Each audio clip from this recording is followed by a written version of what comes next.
وإن له أطيطا كأطيط الرحل الجديد. شوف بقى العبارة دي: إذا ركب من ثقله. ها ما شيخ؟ وإن كرسيه وسع السماوات والأرض وإنه يقعد عليه ما يفضل منه مقدار 4 أصابع. أهي قدامي أهي، طلعها يا ابن حسن. الوهابية دول أغبياء ما بيفهموش.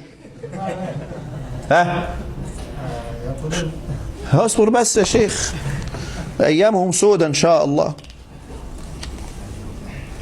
شوف تخريج الحديث ايه، استنى كمان اقول لك. شوف المحقق طبعا مش عارف يطلعه منين، اي كلام. قال لك ذكر ذلك مش عارف مين في التفسير، ومسند الفاروق، والاحاديث المختارة للضياء. اي كلام، اي كلام ليس له مصدر، حديث موضوع. يلا نقرا الحديث تاني: إن كرسيه وسع السماوات والأرض وإنه يقعد عليه ما يفضل منه مقدار 4 أصابع. لما الله والعياذ بالله بتاع اليهود، هذا كلام كله منقول على فكرة موجود في التوراة والتلمود، بيجلس بيترك جزء صغير كده، اللي هو يوم القيامة سيجلس بقى شوية، يعمل كده شوية ويجلس بجواره مين؟ في التوراة موسى، في التحريف الكذابين هؤلاء سيدنا محمد. هي عقيدة يهودية والله. ثم قال بأصابعه فجمعها. ده الحديث كامل. إن مرة أخرى: إن كرسيه وسع السماوات والأرض وإنه يقعد عليه ما يفضل منه مقدار 4 أصابع. ثم قال بأصابعه فجمعها، 4 أصابع كده يعني. وإن له أطيطا كأطيط الرحل الجديد إذا ركب، يعني الله يركب على العرش من ثقله، من ثقل الله.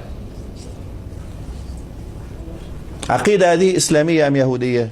ارجع بقى شوف كده التوراة بنفسك وقارن، تعرف أنها منسوخة نسخا من التوراة والمشناه التلمود.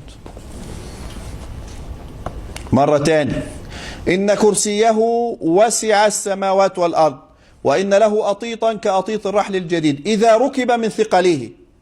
ده حديث آخر، وعمال يجمع الأحاديث.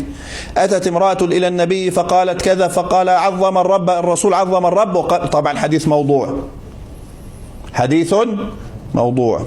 كل هذه أحاديث موضوعة، كتاب مليان موضوع يباع مجانا للناس ليصبحوا يهود. واحد تاني اهو، حديث تاني، كل هذه أحاديث متعددة كلها موضوعة.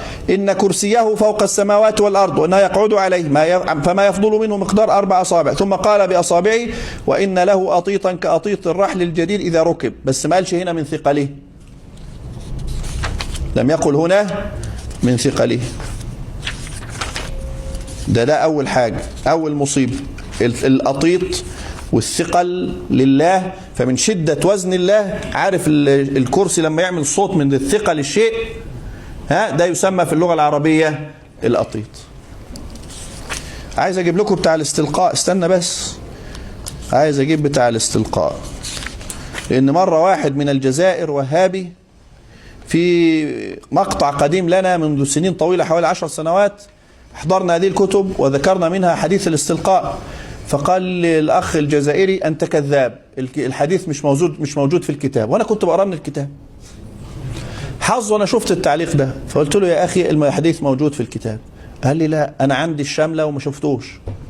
يعني أنت ما شفتش الكتاب أصلا. المهم نقلنا له الحديث من الكتاب. قال: لا، برضه مش موجود، أنت كذاب. عندهم يا مشايخنا مرض عقلي، مرض نفسي.